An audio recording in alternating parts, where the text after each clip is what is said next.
great mayor who gets it and is working with you, and that's clearly a relationship that you want to foster and build. I'm just going to try and run through and give you guys a little bit of the national scene real quick, and again, what you all can do here locally to try to improve things. As you know, there's been a big change in the House. Perhaps one of the biggest concerns for the bicycle and pedestrian movement was the loss of former chairman James Oberstar from Minnesota. And the short is that Oberstar is the guy who basically got biking and walking funding in transportation bills, got so that every state had bike ped coordinators. He single-handedly drafted the Safe Routes to School program. And so for many years, we've sort of, maybe we weren't even aware of a protected status we might have been living in.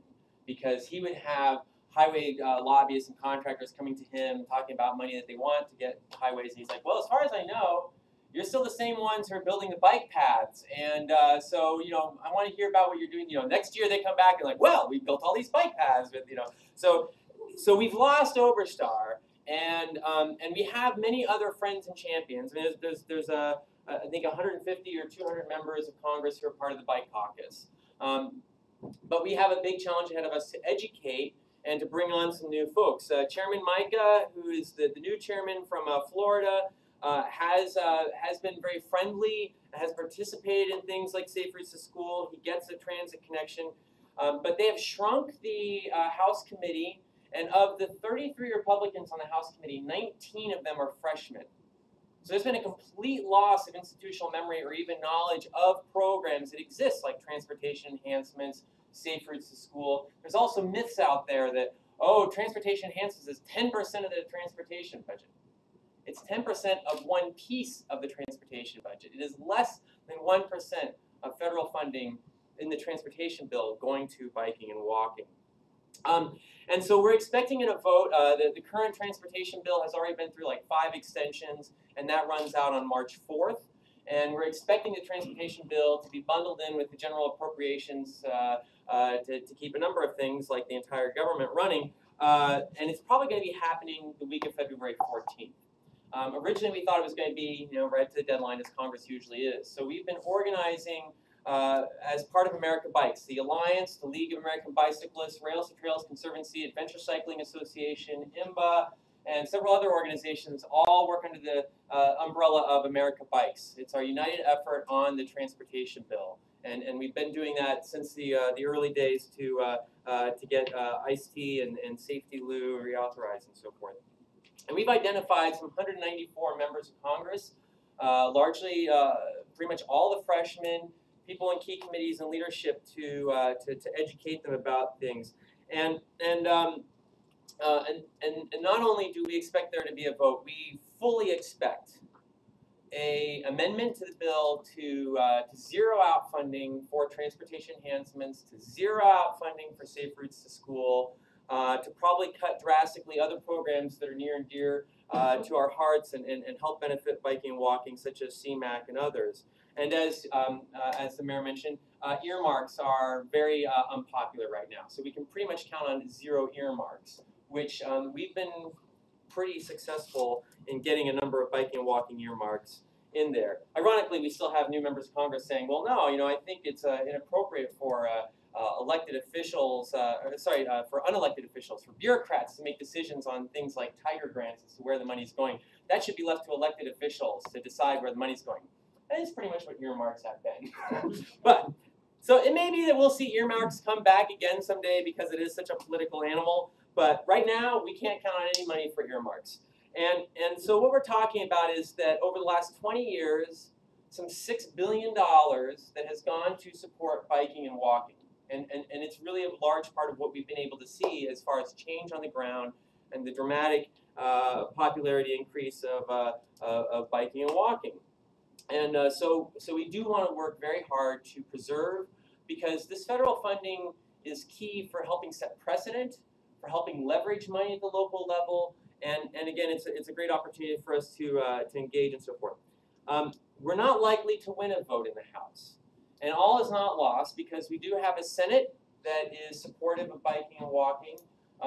We have a president who we've been assured by Secretary of Transportation Ray LaHood when we met with him a couple weeks ago that he gets it, that he's our friend, but we'll be finding out more later this month when the president's budget comes out. So, couple of things I want to can I just write on here real quick, Martin? Oh, yeah. Just gonna write down a couple numbers for all of you to be familiar with. And some of you may already know about these. So 50%. Anyone know what I might be referencing here real quick? 50% of all trips taken in this country are 3 miles or less. That's a distance very easily traveled by biking or walking. It's actually 25% of all trips are 1 mile or less. Again, something that we can very easily do on foot, on bike. Currently, biking and walking make up about 13% of all trips.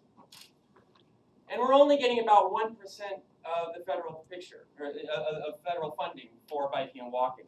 So there's a lot of opportunity there. You know, one of the things that we often get sidelined with is like, well, you know, in times of crisis like this, and we've got budget issues, we don't really have the money, you know, to spend on nice things and amenities and recreation like bike paths and so forth. You know, a lot of people who don't even consider bicycles vehicles or transportation. One thing to counter that with, 18% of all trips in automobiles, only 18% are actual trips to work. The rest are visiting family, friends, entertainment, you know, maybe people are cruising a bit less, but if we wanted to look at trips to work, it's actually only 18% of all trips out there. And then the other piece, which actually, again, is reflected in this 13 and 1%, 13% of all traffic fatalities and injuries are biking and walking crashes. And we want to make certain we use the word crash. Do not use the word accident. Accident implies that it couldn't have been prevented. It's an act of God. Nothing could be done. If you look at any bicycle or pedestrian fatality, there's almost always something, and usually it's speed. Addressing the speed issue, you guys are right on to call the mayor on that. So great one. Only 1% of safety funding is going towards biking and walking. So there's a lot of education we need to do. And that's the opportunity we have with this new Congress, is that we have a lot of folks, as we like to refer to them as latent champions, folks we can bring around. So as I mentioned, America Bikes, we're working and trying to coordinate about 194 in-district meetings this month to educate these elected officials. And that is going to be a part of my ask for all of you, is to meet with your representatives. Representative Mel Watt, Representative Sue Myrick. Neither of them are part of the biking caucus. So building a relationship with them, educating them about the work that you're doing, how you are working to actively improve the community, and how you need their support. We do know collectively, let's see, I'm going to break it out by district, that in Mel Watt's district, that $31.5 million has been spent on some 71 transportation enhancements projects. Another $1 million on 9 Safe Routes to School projects. In Representative Sue Myrick's district, $6.3 million on 33 transportation enhancement projects, and another 1.6 and another 9 Safe Routes to School projects. So some very basic, simple numbers, and I can share some fact sheets and numbers with you all on that. But what we want to really do is talk a bit about our message and be aware of our audience. So the key things are jobs, economy, safety, health, and giving people options. Just a few facts for you.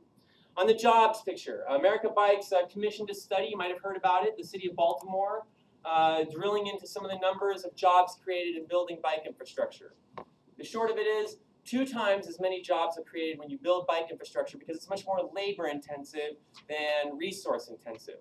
So about 14 jobs per $1 million spent are created in building bike lanes and bike boulevards and bike paths and sidewalks, as opposed to about 6.8 to 7.4 jobs per million they're created in building of highways. And also, I just learned at the conference this morning that transit money per million, 70% more jobs are created in building transit than in highways.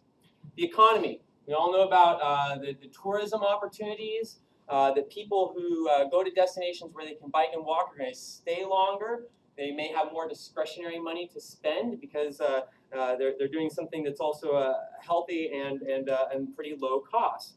But there's also the citizen savings element. Portland, Oregon is one of our great examples. Two quick things. I'm sorry to throw so many numbers at you. Okay, $59 million has been spent in the city of Portland in the last 15 years on their bike network. That's about the same cost that they could have spent to build 1 mile of urban freeway. Okay, so they chose, instead of building another mile of urban highway, to build an entire network that now has them looking at about 8% of mode share.